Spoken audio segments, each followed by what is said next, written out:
on, guys? Welcome back to the shop. It's a bit of a rainy, gloomy day out there. So what better way to spend my time than in the nice, warm, dry shop?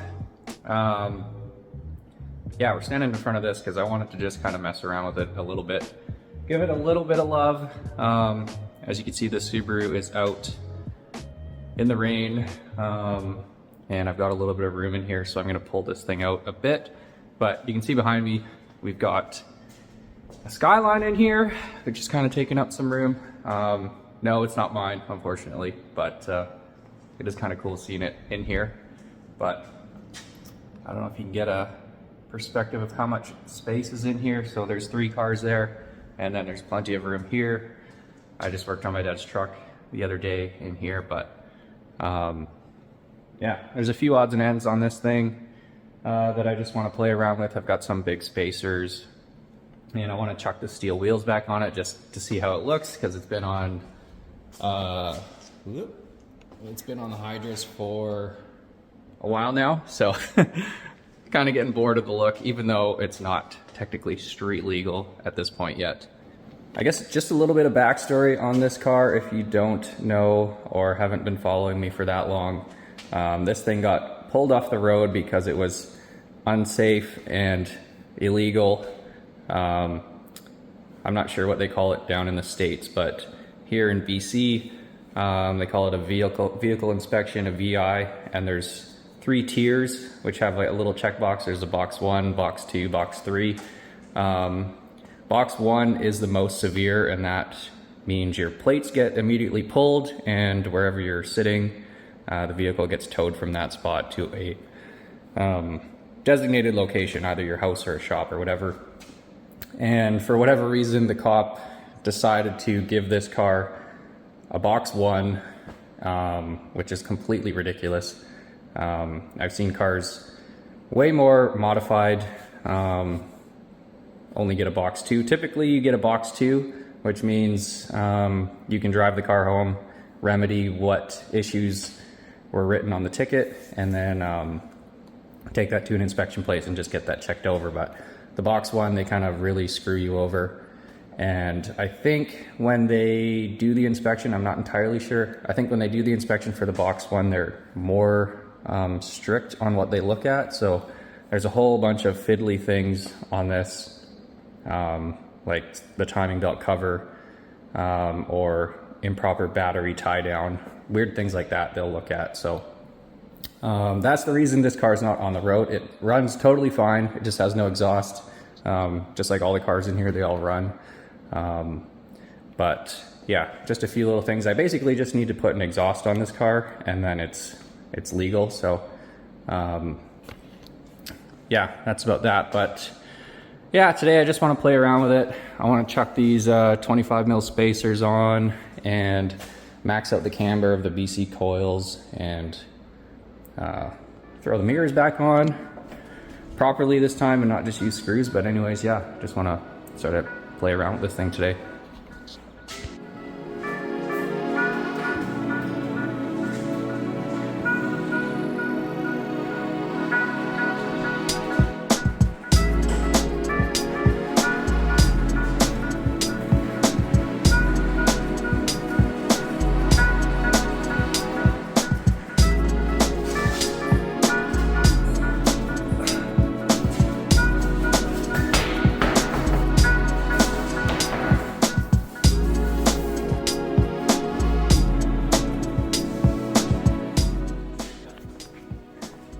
Damn, these things are heavy. This is, yeah, it's a workout getting these off the roof. I guess the joys of steel wheels.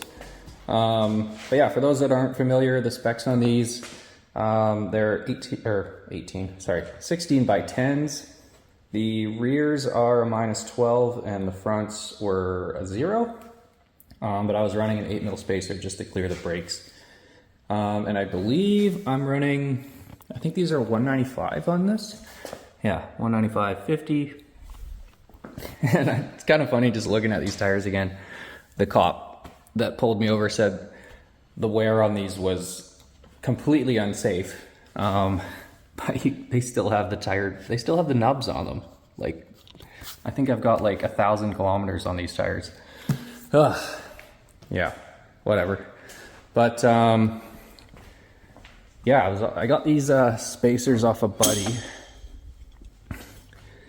and yeah, I just wanted to see what they looked like on the front. And I've already got extended studs on there, so shouldn't be an issue. Oh, spiders everywhere. But yeah, one thing I also want to do is just see how it looks with the camber completely maxed out.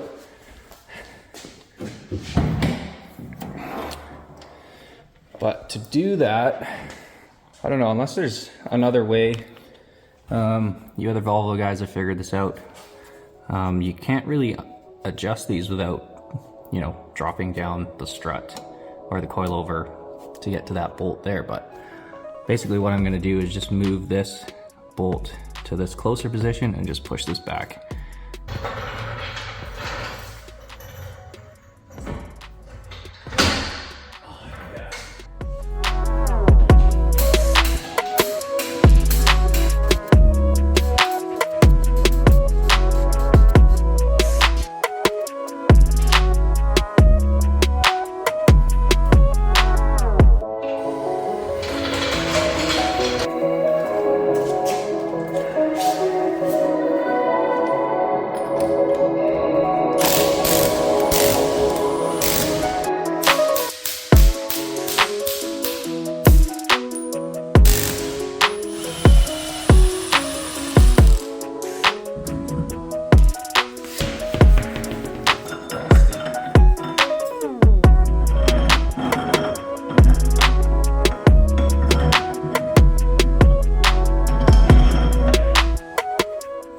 First, let's see what these look like with the hydras. See how much further they stick out.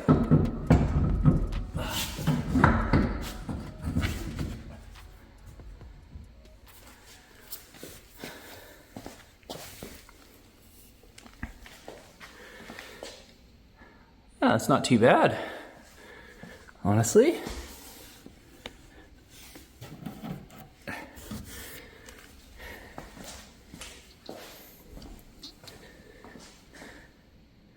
Not too bad. You could probably get away with even like a little bit more. Let's see, yeah, let's try that. Let's put this crusty 8mm spacer on there as well.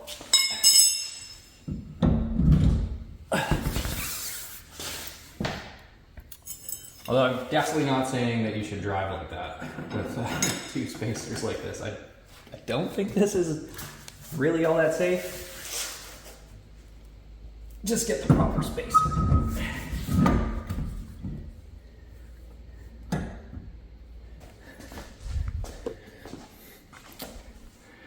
Hell yeah. That looks pretty sick, actually. So I think, yeah, if you're gonna run hydras in stock form on a 240, like I say 25mm spacer minimum, probably, yeah, you could get away with, what is that, 33 mil spacer like that. So I don't know if they make spacers in weird widths like that, but compare that to the other side here. I know the wheels turned, but yeah, that fills out really well, actually. Damn, I'm surprised how good that looks. These fenders are obviously rolled, and they've got some camber. I think I measured it out once and it was like 1 or 2 degrees, honestly. But yeah, let's get you guys over here. So this is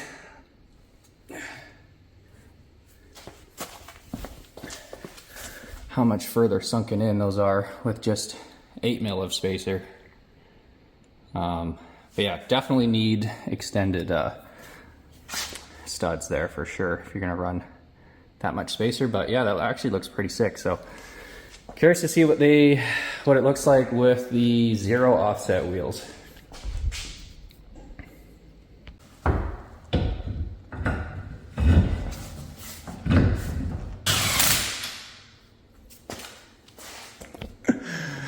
Oh man. So that looks pretty dumb. Oh, we definitely need, yeah. I mean, it'll probably look different when it's on the ground, but definitely need a lot more camber. Certainly can't be running around with tire poke like that. That's just unacceptable. Oh, hell. Yeah, I guess next up, well, I guess I got excited there. I probably should have adjusted the camber first, but just wanted to see what that looked like.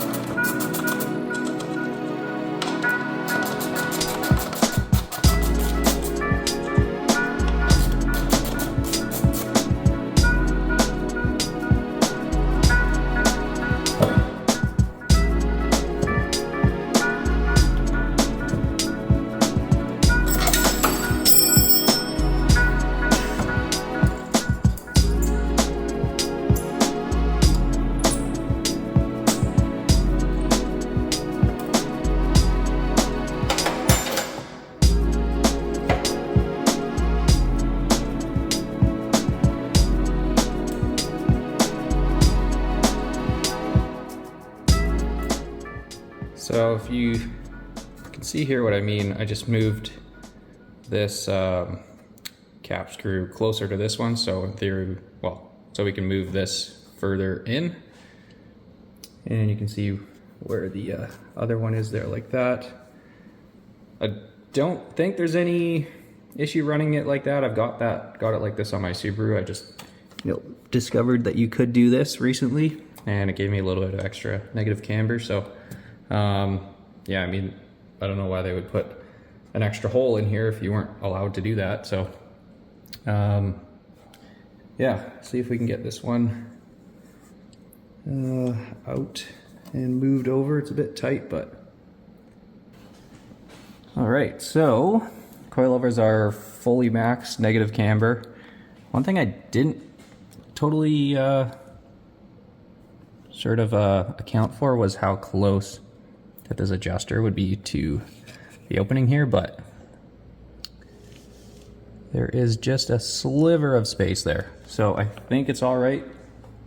And these sort of factory adjusters, that's pushed all the way in as well. So if you, I'm not sure if other setups have a different or a thicker sort of adjuster here. If you were running into that issue, you could maybe just back this off a little bit, or just, I think maybe just notch it or something. But you can see just how far it moved compared to the driver side there.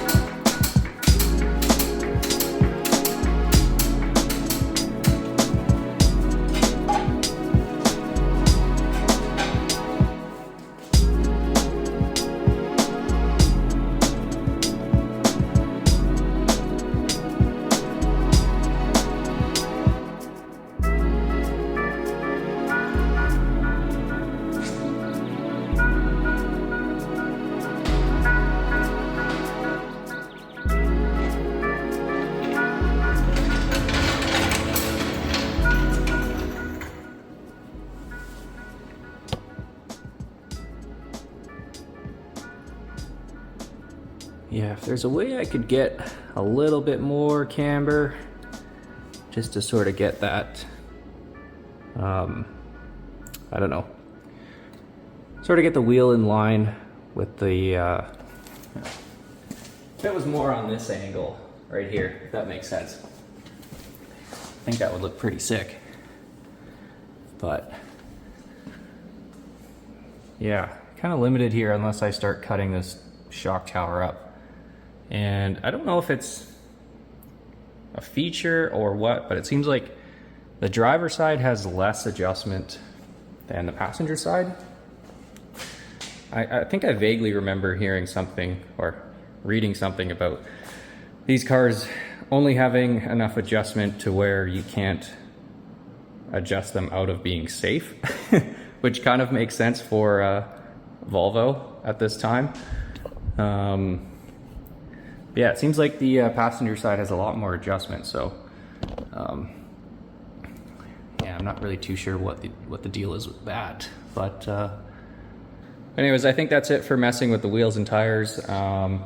Just another simple little project I wanted to do was to remount the fender mirrors and put some riv nuts in here rather than using the self tappers that I used before. So yeah, that's a pretty simple project. Just drill those out a little bit more and toss in, oh, here they are. I think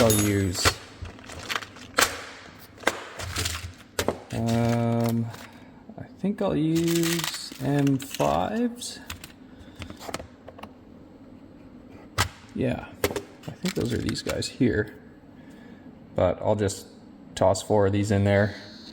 And I've got some of these stainless cap screws. Whoops. Yeah. And then we'll get these guys back on there.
Find the other mirror somewhere in here.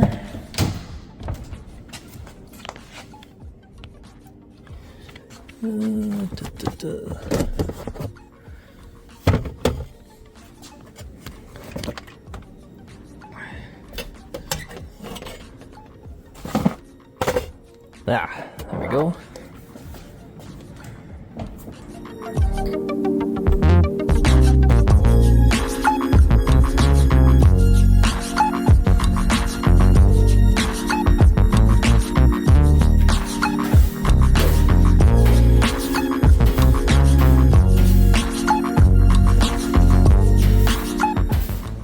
All right, super easy to get those back on. I know they're like super non-functional, but I think they look cool. Definitely add a little bit of a different style to it. So yeah, it's kind of getting back to the car that I remembered this thing being. But yeah, now that it's on the ground, I mean, it kind of does have like a pretty decent sort of fitment there. A little bit more camber is always nice, but yeah, maybe let's measure that and see what it came out to, because I mean, it doesn't really look like much, to be honest.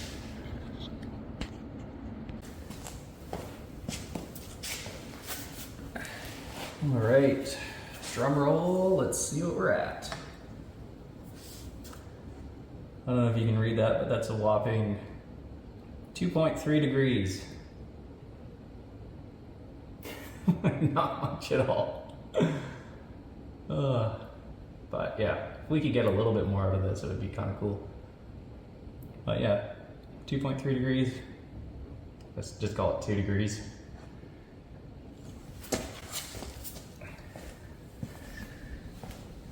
Let's see what the other side says.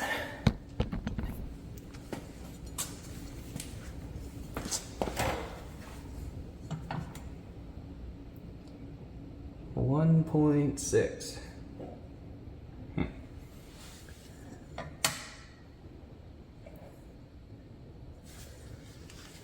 Yeah, it definitely seemed to be less adjustment on this side for sure. But, I mean, the fitment seems all right. It looks pretty even, honestly. I mean, it barely looks like there's any camber, because there really isn't.